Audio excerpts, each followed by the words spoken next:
Hi there, it's Jason Cole from Cole Studios. We've got another green screen tutorial. After doing the first tutorial, quite a few people asked me, how to make it look a little bit more real, how to pull the, the backgrounds in. So this is a second tutorial on green screening about making it look a little bit more real. Okay, what we've got the first shot here. This is our model. Okay, the shot, just a schoolgirl shot, and we've also got the graffiti. This graffiti, just some graffiti I shot on a wall ages ago. I know the graffiti artist, and he's given me the okay to use it, so yep, let's get started on the green screen. So first what we're going to do, put that down, we're going to drop the model shot into Photoshop. Okay, up comes the model shot, that's fine. Let's just open it just like it is. I'm happy with it like that. Okay, we're going to open up, there it is, there's our model shot. Okay, so pull it over to here. Now what we're going to do, first things first, we're going to unlock the background. You need to unlock the background before you can remove the green, so double click the background and click OK. That's unlocked now. Now we go select color range, click on the green. Again, hold the shift key down and just drag around the green. Be careful not to hit any of the other parts of the image, but just around the green. Notice how here we've got a black and a white selection. Okay, go over this side just to make sure. Looks pretty good. And click OK. Now click Shift X F6. Click 1 pixel, 1 feather, that's fine. Click Enter. The reason we do 1 feather is such it's not a really super hard line. Click Delete, Delete, Delete. The reason I do 3 deletes rather than 1 delete is that I want to make sure there's no green fringing on the model anywhere. Command D. Command D just basically takes the selection off. Now what we're going to do, we're going to do something really cool. First of all, we're going to add the background in. So let's move over here. Let's pull the green screen background in. Okay, go to Photoshop, drop it in. Okay, there's our background.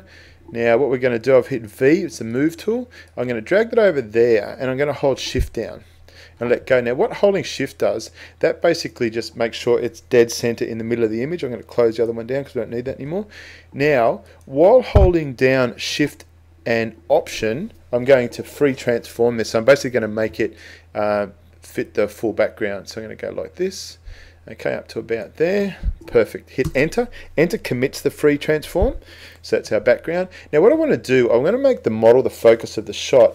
So I'm going to actually vignette this background. So I'm going to come over here and I'm going to click the rectangular marquee tool.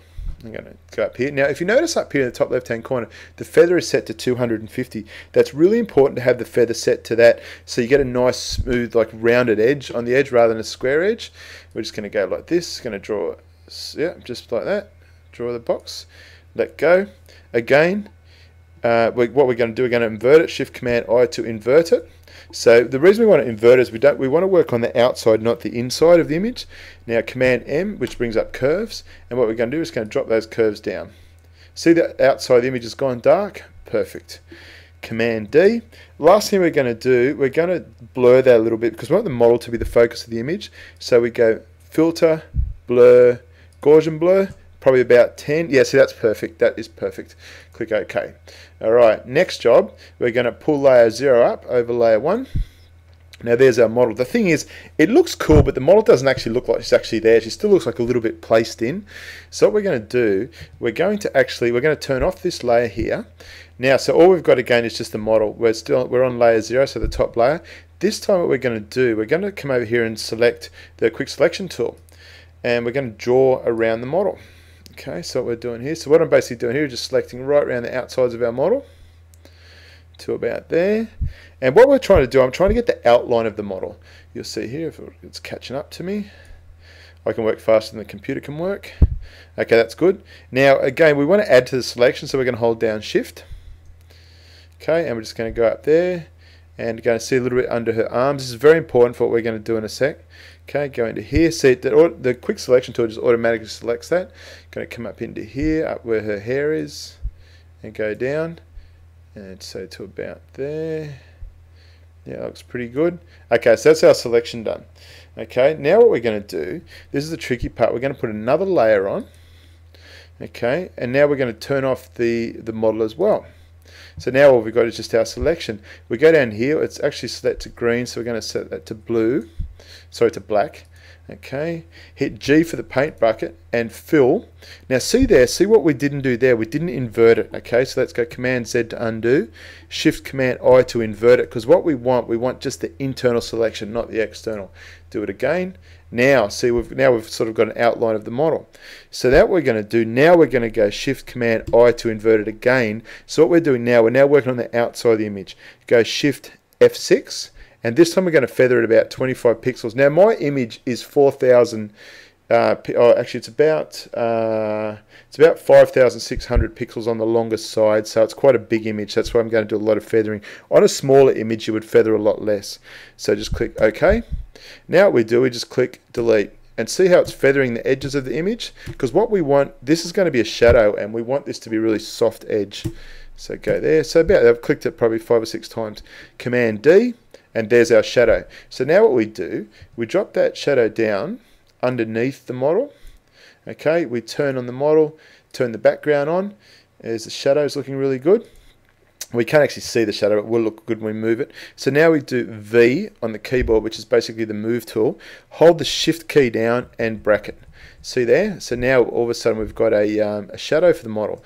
Now what we do, we drop the opacity of that. Drop it down, see down to probably about, probably 50%. There you go. So now we've got a model that looks like she's actually in front of the background because she has a shadow.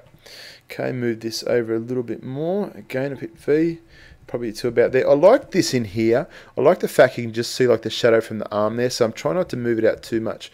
Probably about there, but we want to make it look real, but we want to sort of keep it like level with her too. Like you can see up around her head, you can see the shadowing up here as well. And if you notice with the background too, we've also pulled that, like that's why we made the background blurry, because so the foreground stands out more. What we're going to do now, let's click on our model again, and let's go Image, Adjustments, Shadow Highlight. Remember we used the Shadow Highlight filter the other day? Click Shadow Highlight, and see there, so we brought all the detail out. Now the beauty about bringing the detail out in the model is it makes her jump out of the background even more. Click OK. Yeah, beautiful. Now come back down to the background again. I think that background's still a little bit too bright. So go Command M for curves. And notice I've selected layer 1, which is the background. And we're just going to drop that back.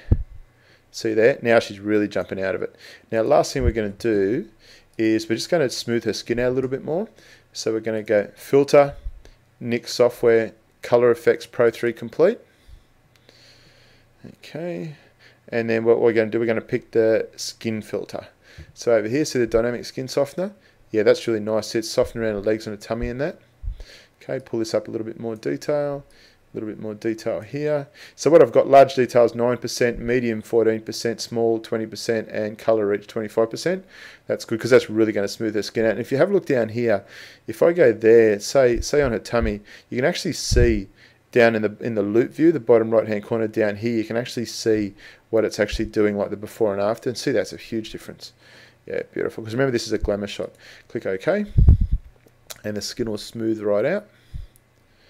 Okay, there it is. It's just adding the filter now. Okay, beautiful. And there it is. That's our finished image. So then you just go Layer, Flatten Image. I'm going to go File, Save As. Okay, I'm just going to call it Finished. Okay, click OK. And we'll close that. Now what we've got over here, let's move this over. Okay, this is our before image. Okay, that's our after image. So before, after. So what we've done there, we've smoothed out the model a little bit. We've done the shadow highlights in her hair to give her some nice like highlights to her hair, and we've also added the background and added a shadow. And you can see a lot more tutorials, a lot more information on JCP DVD, which is our YouTube channel, or go to www.colestudios.com.au. Thanks for watching.